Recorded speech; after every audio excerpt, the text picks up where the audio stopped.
Ragnar, being cunning, didn't wait for Ethilwolf to finish fortifying his defenses. He launched a night raid on the enemy camp. They mercilessly attacked and slaughtered the English soldiers.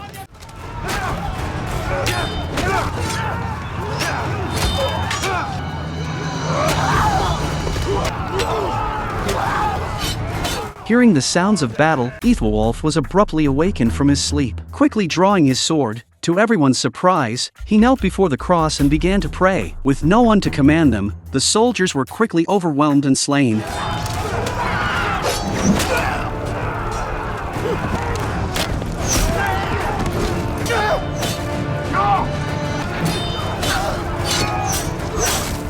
After finishing his prayer, Ethilwolf found himself trapped under a tent that Floki had cut the ropes of. The Vikings achieved a resounding victory in the battle, and Ethilwolf became their captive. While cleaning up the battlefield, Ragnar learned that Ethilwolf was King Earl's brother. He was wondering how to attack the capital city when he unexpectedly obtained a valuable bargaining chip. Ragnar was overjoyed. King Earl's palace was in chaos, and these several hundred soldiers had already depleted much of the king's treasury. The ministers advised the king to use treasure to bribe the Vikings and avoided direct confrontation.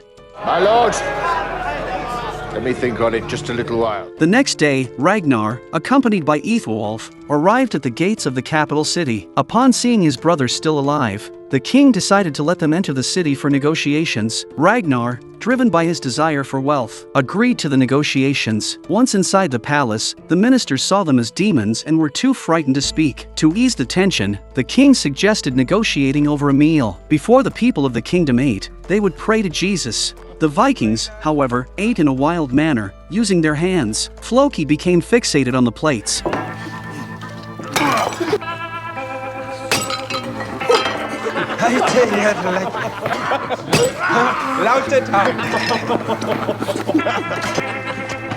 Shall we talk, King? The negotiations officially began with Ragnar demanding 2,000 pounds of gold and silver. The ministers were furious upon hearing this demand. But after a moment of hesitation, the king agreed to Ragnar's terms. During the time it took for the king to gather the funds, the Vikings were to remain in their camp and refrain from harming the king's subjects or their property. There is one further condition. I desire that either you or one of your companions agrees to be baptized into our faith. Upon hearing this request, everyone burst into laughter. The Vikings had their own beliefs and would never abandon their gods. However, to everyone's surprise, Rollo agreed. The ceremony took place by the river, under Floki's angry gaze. As Rollo underwent baptism, as night fell, the king arranged rooms for everyone. Unbeknownst to the Vikings, the king was intentionally stalling for time. The next day, they patiently waited at the camp for the ransom payment. Floki harbored deep animosity towards Rollo for betraying their gods. Just as they were about to take action, King Earl's men brought several large chests. Ragnar eagerly sent someone to open them, only to find that the chests were empty. Ragnar realized that the king was buying time and gathering forces. Before long, a large number of English soldiers charged towards them. Fearless, the Vikings raised their shields and prepared for battle. As the English soldiers approached, Ragnar swiftly triggered a preset trap. The Vikings charged towards them, mercilessly slaughtering the inexperienced recruits.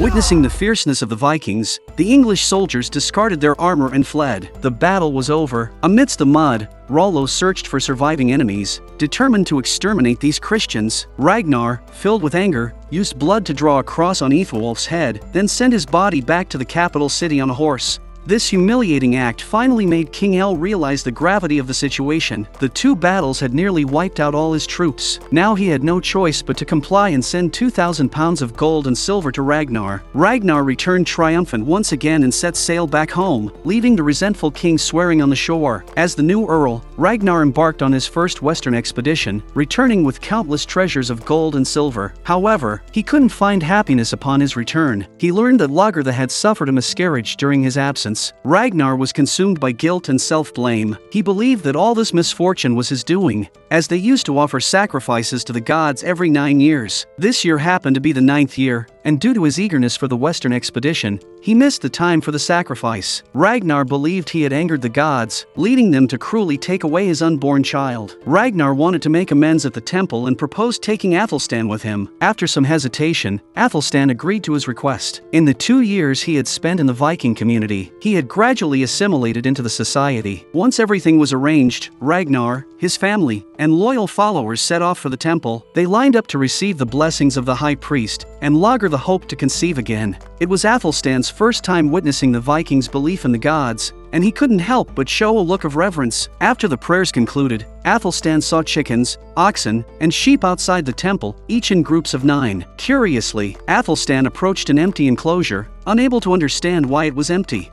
It's for the humans that have been chosen. It turned out that the sacrifices included 9 human lives as well. Athelstan was stunned, frozen in place. A prominent figure arrived at the prayer ceremony. It was King Horik of the Vikings. The king praised Ragnar as a hero of the Vikings, the first to defeat an English king. Ragnar also pledged his loyalty to King Horik and requested the king to send several assault teams to support them. To pique the king's interest, Ragnar mentioned that there were wealthier kingdoms in the west than England and asked Athelstan to confirm his words. King Horik was delighted and expressed his willingness to send troops to Ragnar's aid. However, he proposed a condition. There was an unruly Earl who refused to obey his rule. "If you can help me reclaim this island, I will send troops to support you." Ragnar agreed. Meanwhile, Siggy found Rollo and began to sow discord between the two brothers. Ragnar was in a meeting with King Horik. Not only did he not ask you to go, he also took all the credit. Rollo felt uneasy about this and further deepened the misunderstandings between the two brothers. Before the ceremony began,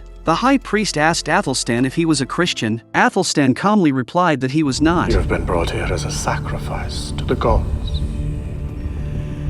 In a moment of blankness, Athelstan's hand instinctively reached for the cross, a gesture seen by the high priest. Athelstan narrowly escaped punishment, but it meant that someone else had to step forward to fill the void. Floki wanted to fill the void, but his girlfriend stopped him. Just then, a warrior stepped forward. This warrior had been Ragnar's comrade from the beginning. For the sake of family, friends, and his own people, he chose to step up. The sacrifice officially began, and under everyone's gaze, the sacrificial priest killed all the prepared living beings. Their blood was poured into the blood pit beneath the god's tomb, allowing the gods to feel their devotion. The bodies of the 72 different species were hung in the forest, nourishing the flora and fauna. On King Horik's orders, Ragnar arrived at the territory of Jarl Borg on the island of Gotaland, accompanied by 6 others. Upon meeting Borg, Ragnar stated that he was sent by King Horik for negotiations. However, Borg showed no regard for King Horik and declared that there was nothing to discuss. If he had the courage, he should send troops directly. When Ragnar revealed his identity, Borg's attitude immediately changed. He had heard of Ragnar's exploits and greatly admired courageous individuals in his life. Thus, he arranged a feast to entertain them. During the meal, Borg and Ragnar discussed the island, highlighting its vastness and abundant minerals and wealth. To avoid unnecessary conflict, Borg proposed 2 solutions. The first was for the king to acknowledge that the land belonged to him,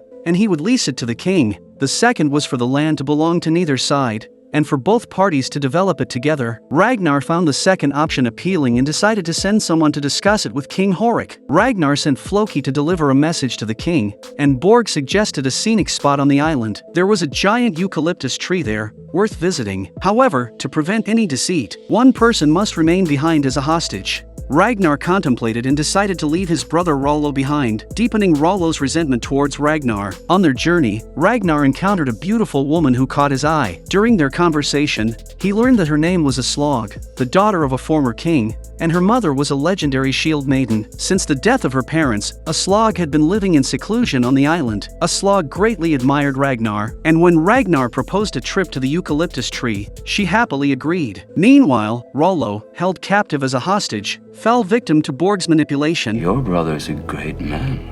As am I. I'm sure you are. And yet I've never heard of you.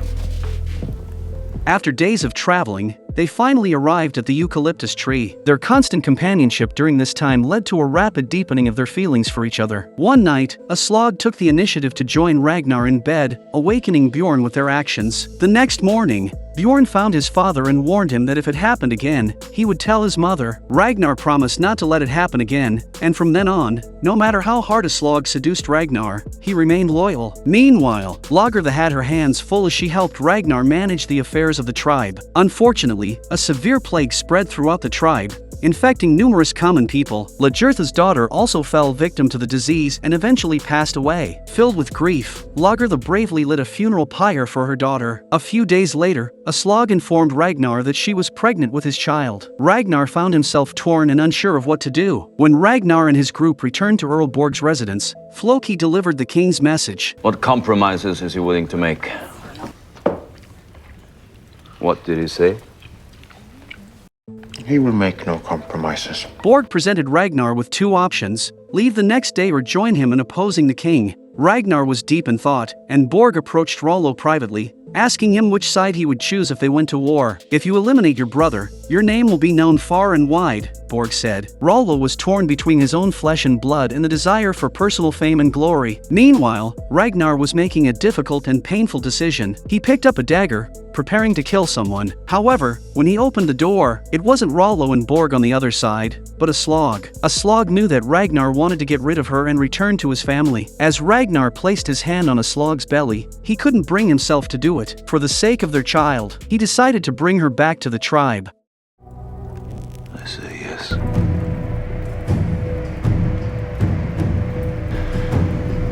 I will fight with you against my brother.